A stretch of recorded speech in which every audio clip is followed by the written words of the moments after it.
Over the next year, close to 900,000 young people in Britain are about to hit a wall. And most of them don't even see it coming. They'll do everything they were told to do. Study, apply, show up. And still, the door to work won't open.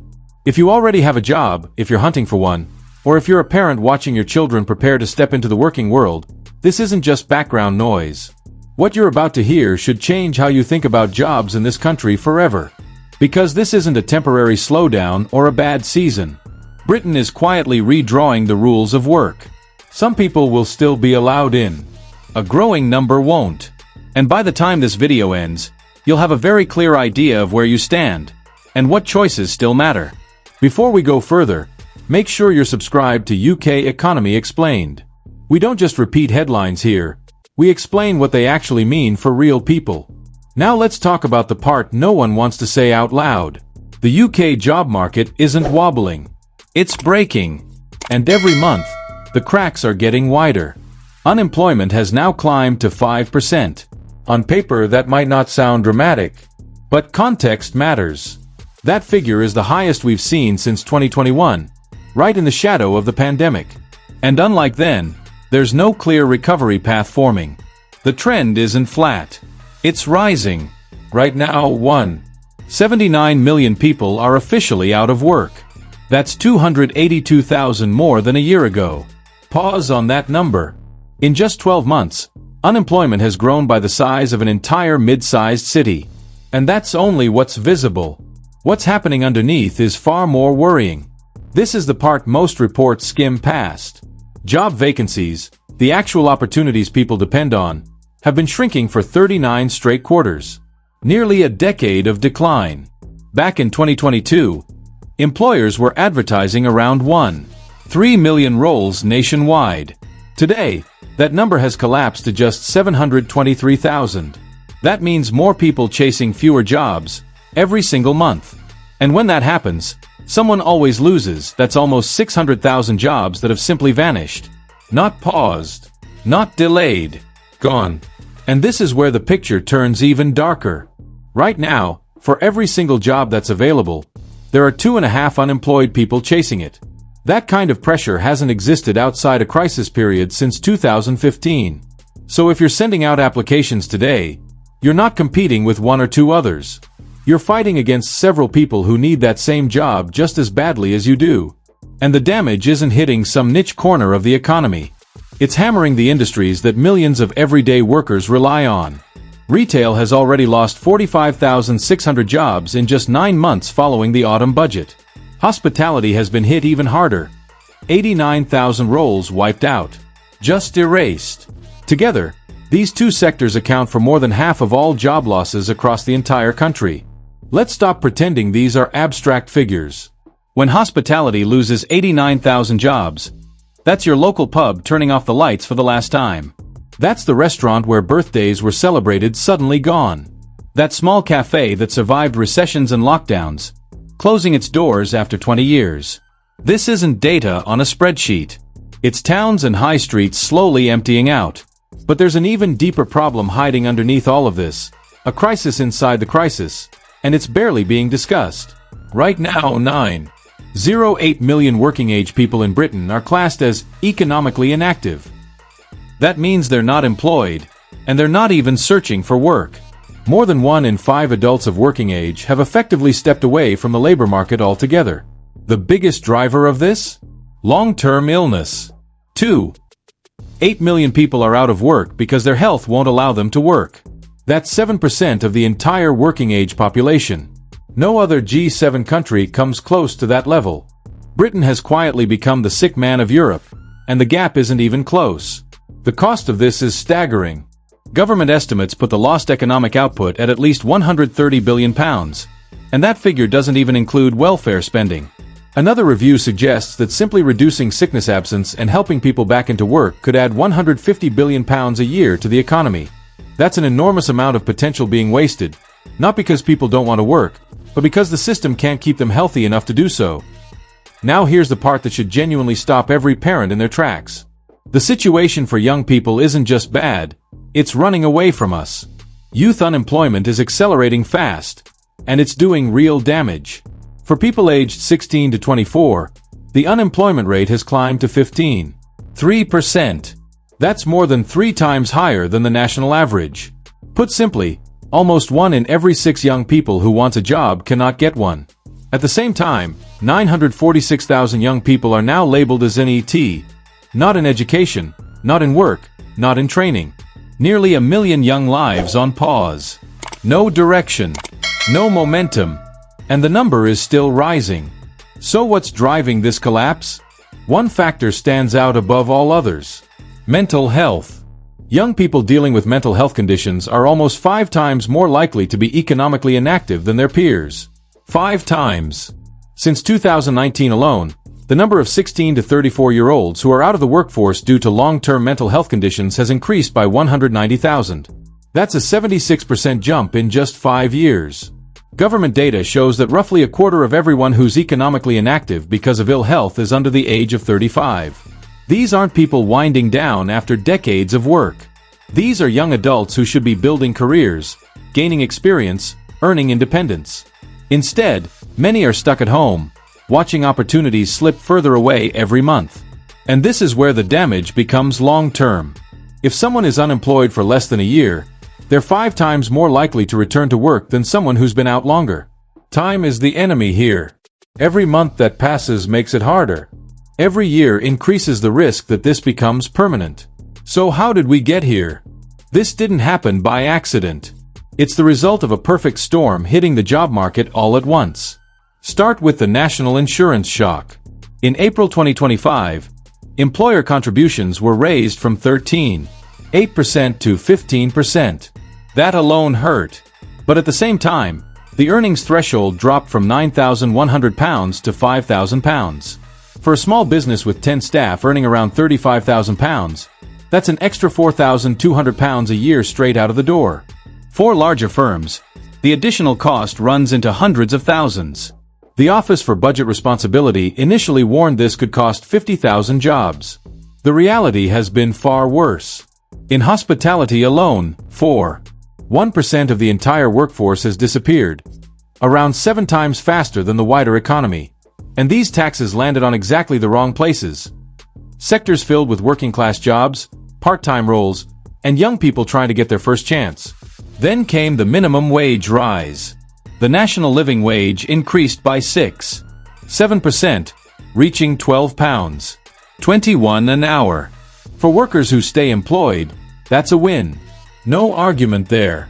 But when combined with higher national insurance, the Institute for Fiscal Studies calculates that a single full-time minimum wage worker now costs a business over £24,000 a year. For many employers, that math simply doesn't add up anymore. For small businesses, pubs, restaurants, and local shops running on the tightest of margins, these extra costs aren't something you can just shrug off. Something has to give. And what's giving? Hours are cut. Jobs are disappearing. Entire businesses are shutting down. A recent survey found that 70% of hospitality businesses expected to reduce staff because of these changes. And this isn't some grim prediction. It's happening right now, across towns and cities everywhere. But it's not just taxes causing the crisis. There's a skills shortage that's been building for years, and now it's hitting hard. Around 76% of employers say they struggle to fill roles because the right talent simply doesn't exist.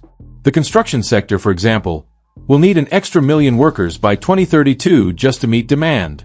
The NHS faces a shortfall of roughly 150,000 full-time staff, with nearly 47,000 nursing positions empty. Here's the maddening twist. Unemployment is rising at the same time as thousands of vacancies go unfilled. How does that even happen? Economists call it a skills mismatch. The jobs available demand skills unemployed people don't have.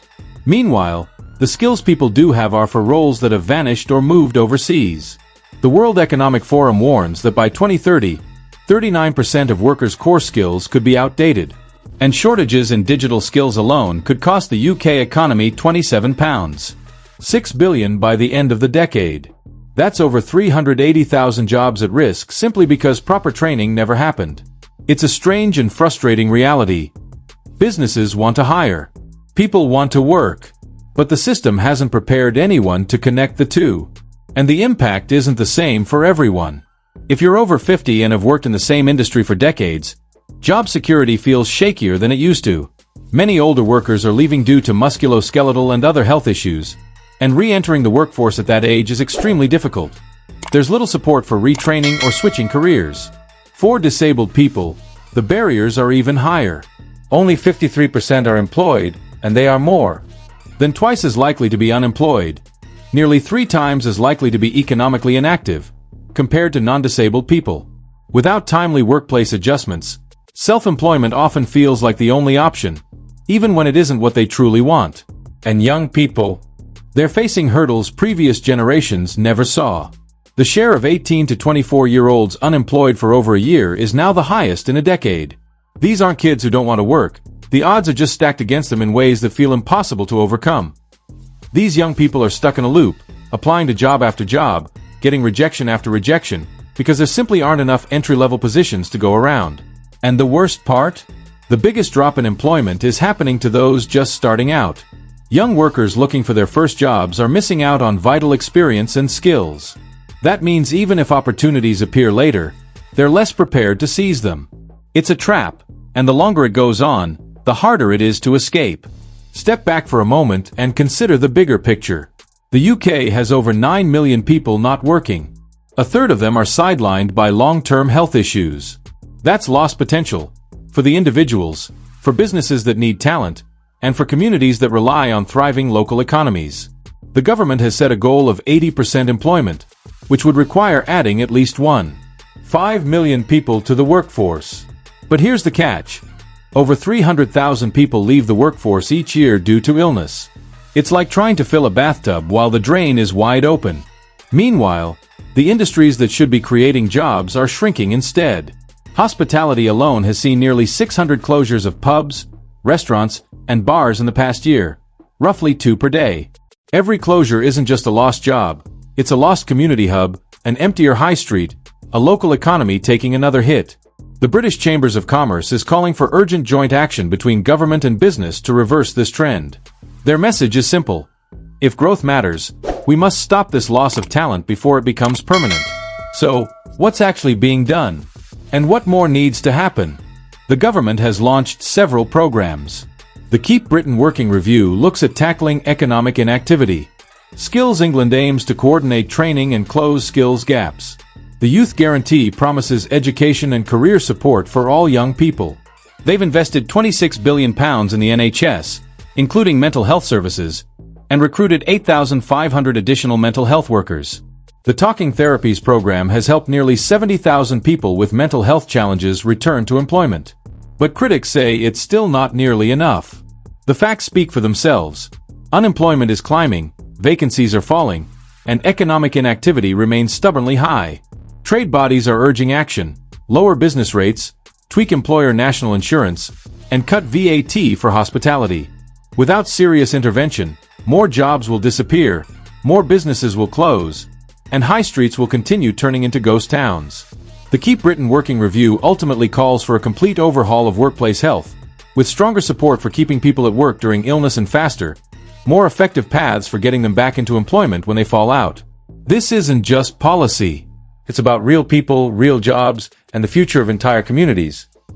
Experts say that if we get this right, we could unlock £150 billion in economic value. That's huge. But what does it mean for you? How should you respond? If you're currently employed, don't take your job for granted. The role you have today might not exist tomorrow. Focus on building transferable skills that work across industries. Digital skills are in massive demand. AI, machine learning, cloud computing, data analysis. These are the areas employers are desperate for. If you're searching for work, be ready for a grind. With 2.5 people chasing every vacancy, standing out is non-negotiable. Personalize each application. Network relentlessly. Explore sectors you might have overlooked. Healthcare, tech, and green energy are still creating opportunities even as other industries contract. For young people, or parents with kids about to enter the workforce, mental health support isn't optional. It's essential. The numbers are clear. Mental health challenges are the biggest driver of youth inactivity. Taking care of your mind isn't weakness. It's strategy. Being mentally well puts you ahead of the curve. If you run a business, especially in hospitality or retail, the next year is going to be rough. Think about efficiency, smart automation, and how to retain your best people without breaking the bank. The companies that survive will be those that adapt fastest. If you're nearing retirement age and still in the workforce, timing and preparation matter more than ever. Older workers face real pressures: health issues, changing skill demands, subtle age discrimination. Having a financial cushion isn't just a comfort, it's protection in a market that may not have room for you much longer. Here's a reality few want to admit. The UK job market isn't going back to how it used to be. The era of steady, cheap labor is over. The idea that you could start a job after school and climb a 40-year career ladder? That's increasingly a thing of the past. What's coming is a new economy, one where skills are king, where physical and mental health directly affect your chances of success, and where the gap between those who adapt and those who don't will keep widening. The government talks about growth. Businesses talk about skills shortages. Workers talk about jobs they can't find. Meanwhile, nearly 1 million young people are NEET, 8 million are too sick to work, and vacancies continue to shrink month after month. Something is fundamentally broken in how we train people, support their health, and connect them to meaningful work. Until we fix it properly, not just announce another initiative, this unemployment crisis won't improve, it will get worse. The real question isn't if you'll be affected. It's whether you'll be ready when it hits your doorstep. If this breakdown helped you understand what's really happening in the UK job market, make sure you're subscribed to UK Economy Explained so you don't miss our next deep dive into the economic forces shaping this country. Cheers!